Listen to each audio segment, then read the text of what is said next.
Stephen Gripp here, here with Insurasales Live. It's been pretty crazy this first couple hours. Been meeting some great people. One of them is Emily Trevino here. Emily, why don't you tell us a little bit about yourself? Yes, I am from Houston, Texas, and I own with my business partner, who's unfortunately not here today. Her name's Kim Wynn. We own an agency in Houston, Texas.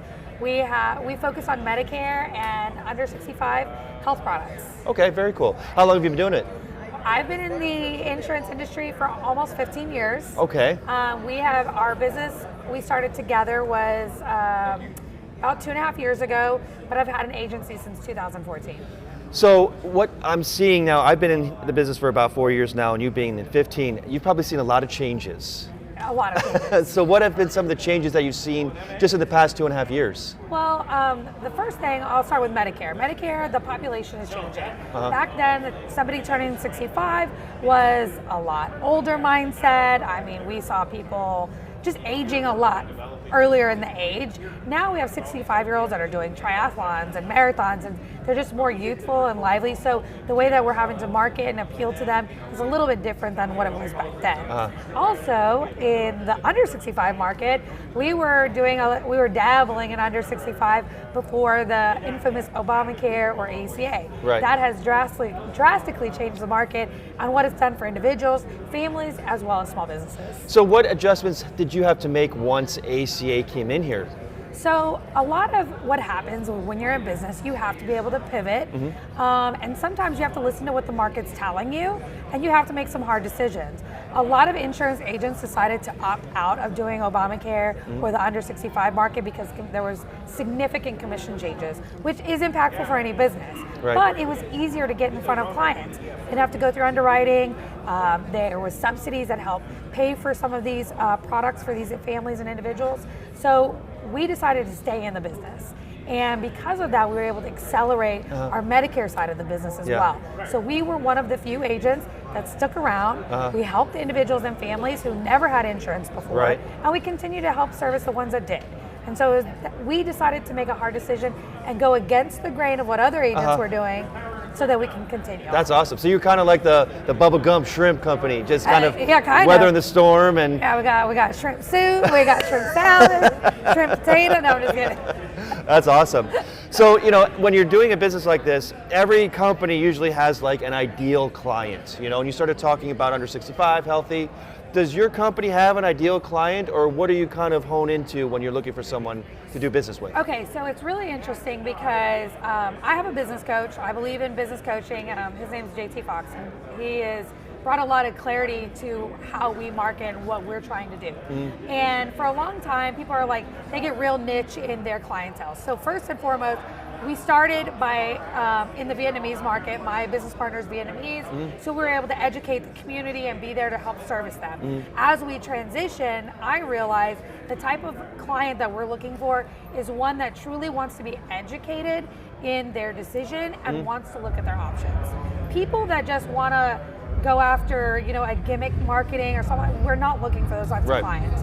We want clients that we can keep around, that want to stay with us and see value in the education and finding the right options that meet their needs. You know what's so crazy is that you would think that, that type of business model, that would be a lot of businesses' mantras, but it's not. Like, it's kind of, you're starting to see, as we're starting to see, that that's a rare breed of just not staying away from the niche and just trying to hone in on what's going to be best for the client itself. Well, you want to attract the right type of clients because we're in a retention business. Yes. There are other types of insurance where you're just, write the policy and you leave. For us, we're with our clients year round.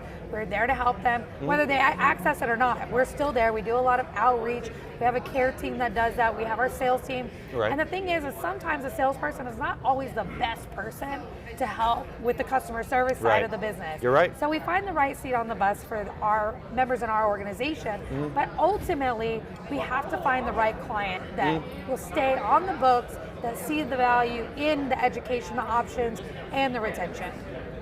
You would think everybody wants that, but right? not really. They it's don't. Crazy that it's just like business. Some people want like a Tesla. Some people want a iPhone or a trip somewhere, and that kind of gimmicky marketing, it works for people, and there's nothing wrong with that. Right. That works for your business. That's great. Right. For us, that's not the type of client we want to attract. Yeah. No, that's awesome. That's really good to hear. So to wrap up here, is this your first time here at the 8%? No, this is actually my second time at 8%. Okay. My first time was last year. So you've probably seen the growth. Massive. This is way right? massive. This is huge. Loads of people everywhere. Yeah. So what are you planning to take away from this this event? So what I try to do is anytime I go to any event, I always try to find where's a hole in my business. Right. And when I go to a conference, who can I talk to help fill that hole? Right. So for us, we're starting to look more at the taxes side of things of the business. We're looking at more like cost per acquisition, cost per leads. So there are different breakout sessions here that I plan on going to that are focused on those to help me kind of understand a little bit more. You know, you have to improve your weaknesses, and sometimes I don't understand the entire tax code. Right. But it's important in our business, and I think that's what a lot of insurance agents need to do, is they need to identify like, hey, this is a business. You're not just an insurance agent, you're a business owner, and you have to start treating this more like a business, not just a one-time sale type thing. That's awesome. Yeah, and what'll be good is coming on to looking at our InsureLink account and being able to network with all those people. I think that's going to be a huge plus for you guys. Yeah, absolutely. I met Sandra Gebhardt, and she's like, hey, you have to like check this out, get an InsureLink profile, so we did that, and so I'm really looking forward to what's to come of the network. Awesome. Well, it's really, really good to meet you. Do you have anything you want to say before we head out? I mean, just get your InsureLink profile up and connect. Awesome. Well, it's been a pleasure meeting you. Nice meeting you. Thank you, guys, and we'll see you around.